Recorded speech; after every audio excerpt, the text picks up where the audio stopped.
Et si je vous disais que votre boîte de pêche contient une arme qui, en été, se transforme en un véritable répulsif à poissons? Non, ce n'est pas une blague. Je parle bien de ce grand classique, cette couleur que tout le monde possède, ce sauve-bredouille légendaire, le Fire Tiger. Vous pensez que c'est une valeur sûre, peu importe la saison? Eh bien, préparez-vous à tomber de haut. Dans cette vidéo, on va démonter ce mythe et comprendre pourquoi votre leurre préféré peut devenir votre pire ennemi quand le thermomètre grimpe. Je vais vous révéler la raison simple, presque évidente, qui explique pourquoi les carnassiers le fuient. D'ailleurs, honnêtement, vous êtes plutôt du genre à pêcher avec toute l'année sans vous poser de questions? Dites-le moi en commentaire, ça m'intéresse. Le Fire Tiger, c'est plus qu'une couleur, c'est une institution. Pour des générations de pêcheurs, c'est la couleur à tout faire. Eau teintée, temps couvert, coup du matin, coup du soir. Il semble toujours tirer son épingle du jeu. Cette croyance est tellement ancrée qu'elle devient un réflexe. On arrive au bord de l'eau, on ne sait pas trop quoi mettre, et hop, par sécurité, par habitude, presque par superstition, on clippe un leurre Fire Tiger. On a tous en tête cette image d'un brochet énorme qui vient crever la surface pour l'engamer.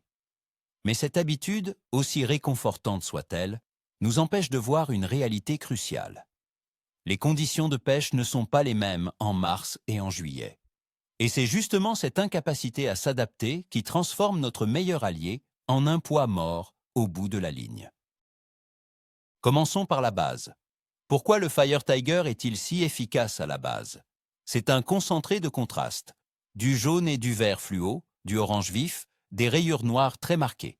Dans des conditions de faible luminosité ou dans des eaux troubles, ce cocktail visuel est imbattable. Il se détache, il intrigue, il provoque une réaction agressive des prédateurs. Imaginez un néon clignotant dans le brouillard. Impossible de le rater. C'est exactement ce qu'est le Fire Tiger au printemps ou en automne.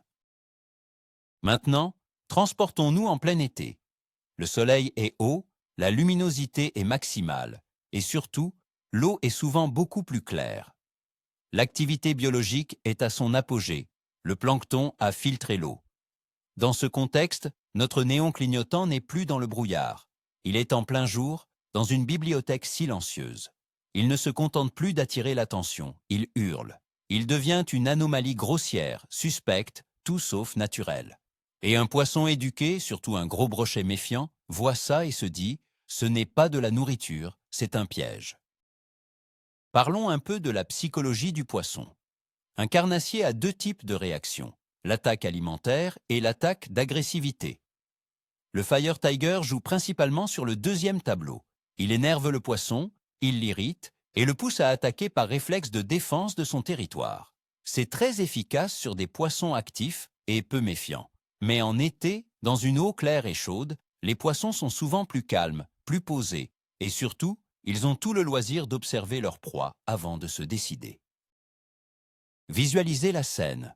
Un brochet est posté dans un herbier. L'eau est limpide. Il voit passer une ablette, un gardon. Les couleurs sont subtiles, naturelles, avec des reflets argentés, des tons verdâtres. C'est ce qu'il a l'habitude de chasser. Et soudain, débarque votre leurre Fire Tiger, criard, fluo. C'est comme si au milieu d'un troupeau de zèbres passait une voiture de clowns. La réaction n'est pas l'attaque, mais la méfiance, voire la fuite. Le leurre ne s'intègre absolument pas dans l'environnement. Un autre point crucial est la pression de pêche. Le Fire Tiger est tellement utilisé que les poissons, notamment sur les secteurs très pêchés, l'ont vu des centaines, voire des milliers de fois. Ils l'associent à un danger. Un jeune poisson naïf se laissera peut-être avoir une fois, mais un vieux cendre ou un brochet maîtré a appris à reconnaître la supercherie. En été, quand il a tout le temps d'analyser, cette couleur devient un signal d'alarme immédiat pour lui. Alors, que se passe-t-il exactement dans l'eau chaude? Le métabolisme des poissons est plus élevé. Ils ont besoin de se nourrir plus souvent. On pourrait donc penser qu'ils sont moins sélectifs. C'est vrai, mais en partie seulement. Ils sont plus actifs, mais leur vue est aussi excellente. Ils ne vont pas gaspiller de l'énergie à poursuivre quelque chose qui leur semble clairement suspect. L'équation est simple. Haute visibilité égale temps d'analyse plus long, égale plus de chances de refus. Pensez à votre propre expérience. Vous êtes au bord d'un lac, l'eau est transparente comme du cristal. Vous voyez les poissons nager. Est-ce que votre premier réflexe serait de leur lancer un leurre orange et jaune fluo? Probablement pas. Vous chercheriez quelque chose de plus discret, de plus réaliste? Eh bien, la logique est exactement la même quand l'eau est juste un peu plus claire qu'au printemps. On sous-estime souvent à quel point la perception des couleurs change avec quelques dizaines de centimètres de visibilité en plus. Maintenant, abordons la question des espèces. Pour le brochet, un poisson très visuel, le Fire Tiger en eau claire est souvent un repoussoir. Il peut fonctionner sur de jeunes sujets très agressifs, mais les poissons adultes l'ignoreront ou s'en écarteront.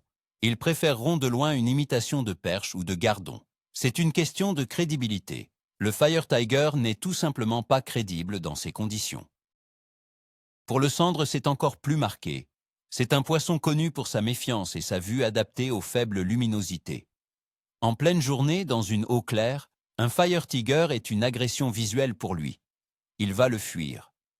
On a tous entendu des histoires de pêcheurs qui ne prennent des cendres en été qu'au lever du jour ou à la tombée de la nuit. C'est en partie parce que la faible luminosité rend des couleurs plus flashy acceptables pour le cendre. En pleine journée, c'est une autre histoire. Et la perche? Elle est curieuse, elle suit souvent en banc. Un Fire Tiger peut attirer sa curiosité, elle va venir voir. Mais de là à déclencher l'attaque, il y a un grand pas.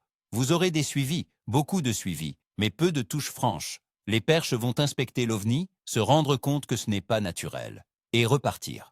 Pour concrétiser, il faudra passer sur des coloris beaucoup plus imitatifs. Alors, faut-il brûler tous ces leurres Fire Tiger? Non, absolument pas. Ce serait une erreur. Ce leurre reste une arme redoutable dans les bonnes conditions. Imaginez une journée d'été où un violent orage éclate. Le ciel s'assombrit, la pluie trouble l'eau. D'un coup, la visibilité chute. C'est le moment de ressortir votre Fire Tiger. Dans ce contexte, il redevient ce signal immanquable qui va déclencher des attaques réflexes. De même, pour la pêche au crépuscule ou à l'aube. Quand la lumière baisse drastiquement, le Fire Tiger retrouve tout son sens. Il permet aux prédateurs de localiser facilement votre leurre. Sur les 30 dernières minutes de lumière du jour, il peut faire une différence énorme et vous sauver d'une journée bredouille. Il ne faut pas être dogmatique, il faut juste être logique. Le leurre n'est pas mauvais, c'est son utilisation qui peut l'être. Alors, par quoi le remplacer en pleine journée d'été avec une eau claire? La réponse est simple, par la nature. Regardez ce que mangent les carnassiers autour de vous. Des gardons, des ablettes, des perches. Choisissez des leurres avec des coloris imitatifs. Le fameux coloris perche est un passe-partout redoutable. Le gardon avec ses flancs argentés et son dos sombre est aussi une valeur sûre. N'ayez pas peur des couleurs subtiles, voire translucides. Les coloris Ghost ou Ayu sont fantastiques dans les eaux claires. Ils laissent passer la lumière, ont des reflets discrets et imitent à la perfection un petit poisson blanc. Le poisson ne voit pas un leurre, il voit une proie. La nuance est énorme, et c'est ce qui fait la différence entre un suivi et une touche. Pensez aussi aux couleurs unies et naturelles. Un simple leurre blanc ou blanc nacré peut être incroyablement efficace. Il offre une bonne visibilité sans être agressif. Un coloris chartreuse uni, sans les rayures noires et le ventre orange du Fire Tiger, peut aussi être une option intéressante, un bon compromis entre visibilité et naturel. Un test très simple à faire. La prochaine fois que vous irez à la pêche en été, prenez 2 cannes. Sur la première, mettez votre Fire Tiger fétiche. Sur la seconde, montez le même leurre, mais dans un coloris naturel, comme perche ou gardon. Alternez les lancers sur le même poste. Faites 50 lancers avec l'un, puis 50 avec l'autre. Je suis prêt à parier que les résultats vont vous faire réfléchir. J'ai personnellement fait cette expérience des dizaines de fois. J'étais, comme beaucoup, un adepte inconditionnel du Fire Tiger. Un jour, un ami m'a mis au défi. Sur un lac très clair, je n'avais pas une touche avec mon crankbait Fire Tiger. Il m'a passé exactement le même, en coloris bleak. Au 3e lancer, j'ai pris un brochet de 80 cm. Ce jour-là, j'ai compris que la pêche, ce n'est pas de la magie, c'est de l'observation et de l'adaptation. Cette logique ne s'applique pas qu'aux leurres dures. C'est la même chose pour les leurres souples. Un Shad Fire Tiger peut être excellent en crue, mais en plein mois d'août, dans une rivière basse et claire, un shad translucide à paillettes ou un coloris réaliste sera bien plus productif. Il faut penser discrétion et intégration dans le milieu, pas provocation. Il y a aussi une dimension de confiance. Quand on commence à douter de son leurre, on pêche moins bien, on est moins concentré, on anime moins précisément. En comprenant pourquoi le Fire Tiger ne fonctionne pas, et en choisissant consciemment une couleur adaptée, vous regagnez confiance. Et un pêcheur en confiance est un pêcheur qui prend du poisson. C'est un cercle vertueux. En résumé, ne jetez pas votre Fire Tiger. Mettez-le simplement dans la bonne case de votre boîte de pêche, celle des conditions difficiles, eau teintée, faible lumière. Et pour les belles journées d'été ensoleillées, ouvrez la case couleur naturelle et subtilité. Votre ratio de touche va exploser. C'est une petite adaptation dans votre approche, mais elle aura un impact gigantesque sur vos résultats. Voilà, le mythe est un peu égratigné. Pour résumer, votre leurre Fire Tiger n'est pas devenu mauvais. C'est juste une Formule 1 que vous essayez de faire rouler sur un petit chemin de campagne en plein été. Il est trop bruyant, trop visible, trop agressif pour des conditions où les poissons sont méfiants et ont tout le loisir de l'inspecter. Le plus grand aha moment à retenir, c'est que la meilleure couleur n'existe pas. Il n'y a que la meilleure couleur pour une situation donnée. Et comprendre ça, c'est ce qui fait passer un pêcheur du stade de lanceur à celui de stratège. Ça peut littéralement changer votre vision de la pêche au leurre. Merci beaucoup d'avoir regardé cette vidéo jusqu'au bout. Si cette analyse vous a ouvert les yeux ou si vous n'êtes pas du tout d'accord, dites-le dans les commentaires, le débat est ouvert. N'oubliez pas de mettre un gros pouce bleu si ça vous a plu. Et surtout, abonnez-vous pour ne pas rater les prochaines vidéos où on continuera de casser les codes. Maintenant, c'est à vous. Quelle est la couleur qui vous sauve la mise en été, votre botte secrète quand plus rien ne semble fonctionner?